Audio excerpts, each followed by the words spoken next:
নমস্কার বন্ধুরা, ঝর্ণাঝুমা কিচেনে সবাইকে স্বাগত।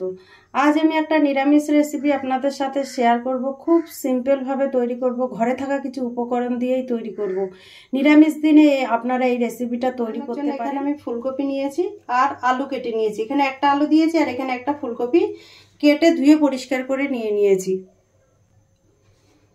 এখানে দেখেন একটা বাটি নিয়েছি আর বাটিতে দিয়ে দিচ্ছি 1 বাটি বেসন। দিয়ে দিলাম নুন, হলুদ গুঁড়ো, দিয়ে দিলাম সামান্য লঙ্কা গুঁড়ো। এখন বেসনটাকে মশলার সাথে একটু ভালো করে প্রথমে মিশিয়ে নেব।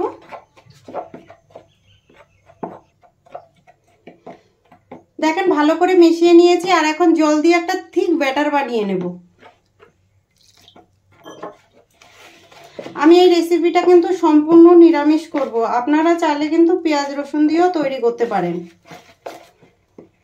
অল্প অল্প করে জল দিচ্ছি, একসাথে বেশি জল দেব না, তাহলে বেসনে দানা বেঁধে যাবে।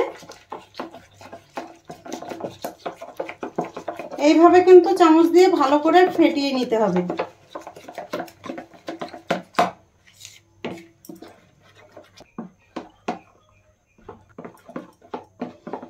দেখেন বেসন কিন্তু ভালোভাবে ফেটানো হয়ে গেছে আর ঠিক এই রকম কিন্তু রাখতে হবে। এর থেকে বেশি পাতলা করলে কিন্তু ভালো হবে না। কড়াই গরম হয়ে গেছে, কড়াইতে এখন আমি দিয়ে দিলাম তেল। আর আমি এটা রিফাইন্ড অয়েল দিয়ে রান্না করছি, আপনারা চাইলে কিন্তু সরষের তেল দিয়েও তৈরি করতে পারেন। দেখেন তেল গরম হয়ে গেছে, এখন আমি ফুলুরিগুলো বানিয়ে নেব। ছোট ছোট করে বানিয়ে নিচ্ছি। একসাথে কিন্তু আমি অনেকগুলো বানিয়ে নেব।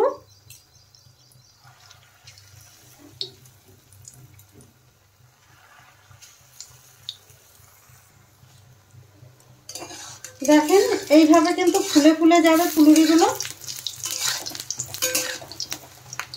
উল্টে পাল্টে কিন্তু ভালো করে লাল লাল করে একটু ভেজে নিতে হবে।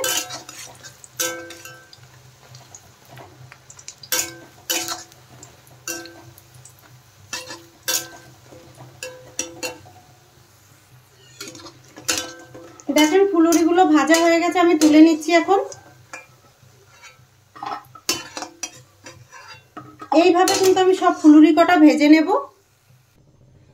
দেখেন সব কটা ফুলুরি আমি বানিয়ে নিয়েছি আর ফুলুরিগুলো কতটা ফুলো ফুলো হয়েছে দেখেই বুঝতে পাচ্ছেন। ফোড়নে দিয়ে দিলাম তেজপাতা, গোটা জিরে, দিয়ে দিলাম শুকনো লঙ্কা।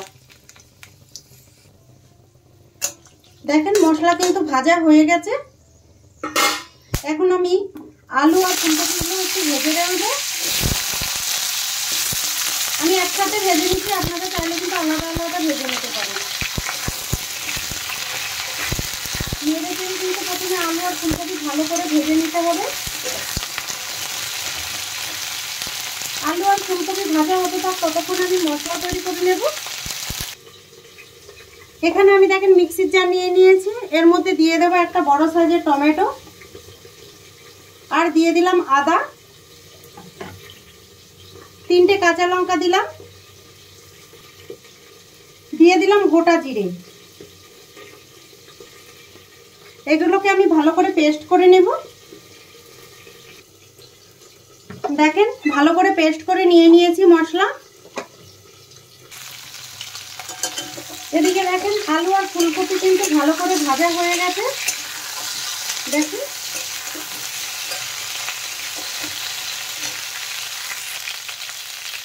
টেস্ট হিসেবে আমি দিয়ে দিলাম নুন,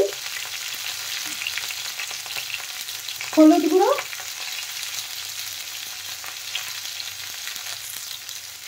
দিয়ে দিলাম লঙ্কা গুঁড়ো।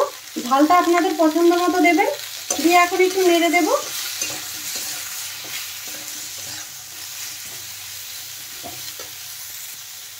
সামান্য একটু জল দিয়ে দিচ্ছি, যেহেতু গুঁড়ো মশলা দিয়েছি, নাহলে পুড়ে যাবে। দেখেন জল দিয়ে কিন্তু এখন মশলাটা একটু ভালো করে কষিয়ে নিতে হবে।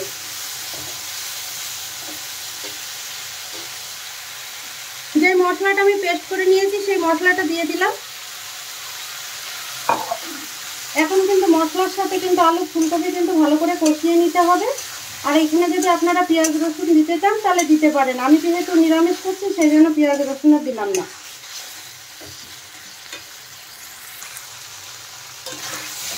দেখেন আলু আর ফুলকপি কিন্তু মশলার সাথে ভালোভাবে কষানো হয়ে গেছে। দেখেন মশলা থেকে কিন্তু তেল রিলিজ করে দিয়েছে।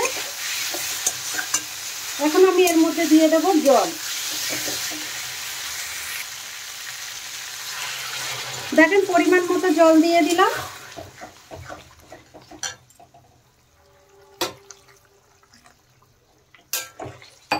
জল দেওয়ার পরে কিন্তু এখন ঝোলটা ফুটতে দেব।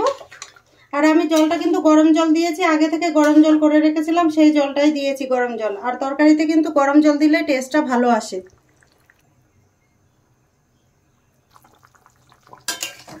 দেখেন ঝোল কিন্তু ভালোভাবে ফুটে গেছে আর আলুও কিন্তু দেখেন সেদ্ধ হয়ে গেছে।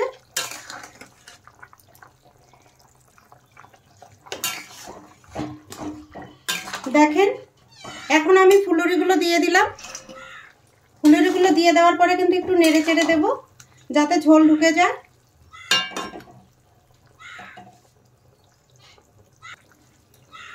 দেখেন ফুলুরিতে এখন কিন্তু ঝোল ঢুকে কিন্তু ডবল হয়ে যাবে এগুলো ফুলে।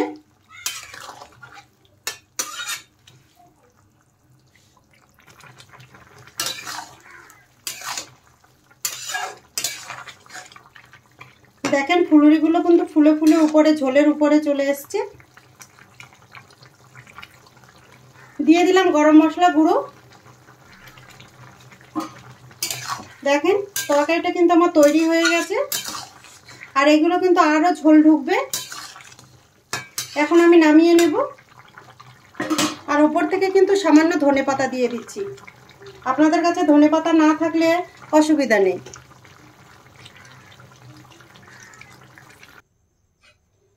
তরকারিটা দেখেন এখন আমি বাটিতে নিয়ে নিলাম। আপনারা কিন্তু যে কোনো নিরামিষ দিনে এই রেসিপিটা কিন্তু আরামসে তৈরি করতে পারেন। এই রেসিপিটা যদি আপনাদের ভালো লাগে তাহলে আমার চ্যানেলটাকে সাবস্ক্রাইব করবেন, লাইক করবেন, কমেন্ট করবেন আর অবশ্যই শেয়ার করবেন। আর আমার ভিডিওগুলো দেখার জন্য আপনাদের অনেক অনেক ধন্যবাদ।